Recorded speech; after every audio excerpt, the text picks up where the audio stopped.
তো ফাইনালি অনর কনফার্ম করে দিল তাদের বহুল প্রতীক্ষিত একটা স্মার্টফোন অনর রোবট ফোনকে। এই ফোনটা কয়েকদিন আগেও শুধুমাত্র একটা কনসেপ্ট ফোন ছিল, বাট রিসেন্টলি 18 তারিখে অনরের একটা ইভেন্টে তারা কনফার্ম করেছে এই ফোনটা হয়তো নেক্সট মান্থই চাইনিজ মার্কেটে লঞ্চ করবে। এটা অনরের রোবট থেকে ইন্সপায়ার্ড।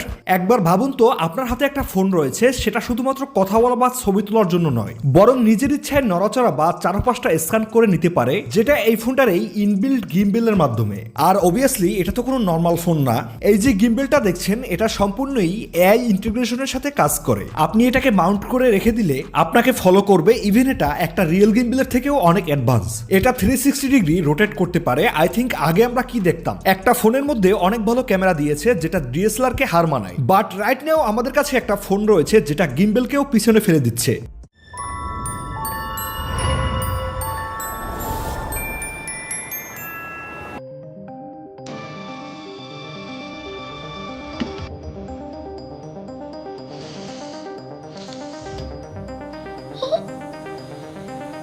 और এটাকে কন্ট্রোল করছে এআই।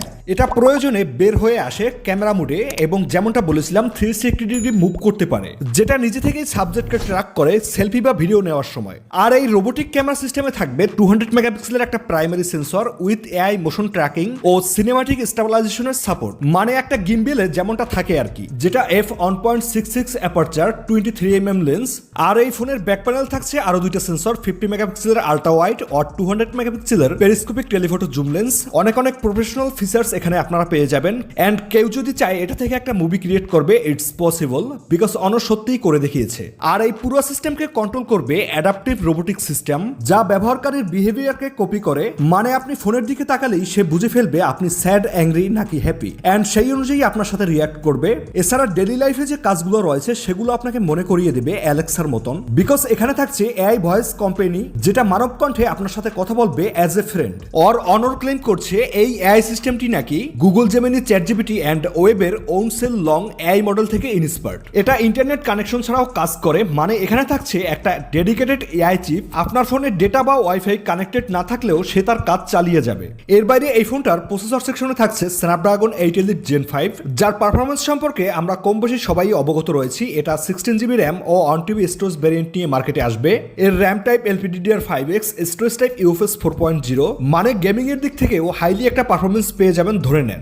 ব্যাটারি সেকশনে থাকবে 7000 mAh এর সিলিকন কার্বাইড ব্যাটারি উইথ 120 ওয়াটের ফাস্ট চার্জার, যেটা থেকে এই ফোনটাকে একবার ফুল চার্জ করতে পারবে মাত্র 30 মিনিটের মধ্যেই। এন্ড ফাইনালি যদি আমরা এই ফোনটার প্রাইসিং এর কথা বলি, এই ফোনটার যে 16 জিবি র্যাম 1 TB স্টোরেজ ভেরিয়েন্টটি রয়েছে সেটা চাইনিজ মার্কেটে লঞ্চ করবে 7999 ইওয়ানে, যেটা বাংলাদেশি টাকায় কনভার্ট করলে অ্যারাউন্ড 1,40,000 টাকার মতন আসে। সো বাংলাদেশে আসলে আমরা হয়তো 1,40,000 থেকে 50 এর মধ্যেই পেয়ে যাব আশা করি। তবে এই ফোনটার কিছু খারাপ দিকে রয়েছে, যেমন battery drainage. I mean battery খুব তাড়াতাড়ি শেষ হয়ে যাবে, বিকজ এই ফোনের সাথে যে গিম্বেলটা রয়েছে সেটাকেও ফোনের সাথে পাওয়ার দিতে হবে, যেহেতু এই ফোনটার কোনো আলাদা পাওয়ার সিস্টেম নেই। নাম্বার 2, এই ফোনটা বর্তমানে মার্কেটে থাকা বাকি ফোনগুলোর মতো ডিউরেবল হবে না, বিকজ এই যে গিম্বেলটা ব্যাক সাইড থেকে পপ আপ করে বেরিয়ে আসে, এমন অবস্থা যদি হাত থেকে পড়ে যায় বা হালকা চাপ লাগে সমস্যা হতে পারে। নাম্বার 3, এই ফোনটা অতটা পাতলা হবে না, একটু হেভি হবে। আর সবশেষ ওয়াটার অ্যান্ড ডাস্ট রেটিং, মানে বর্তমানে মার্কেটে থাকা বাকি ফোনগুলোর মতো অতটা প্রোটেক্টিভ কখনোই হবে না। আই থিঙ্ক রেগুলার ফোনগুলো যেমন থাকে IP66, 68, 69, 69K,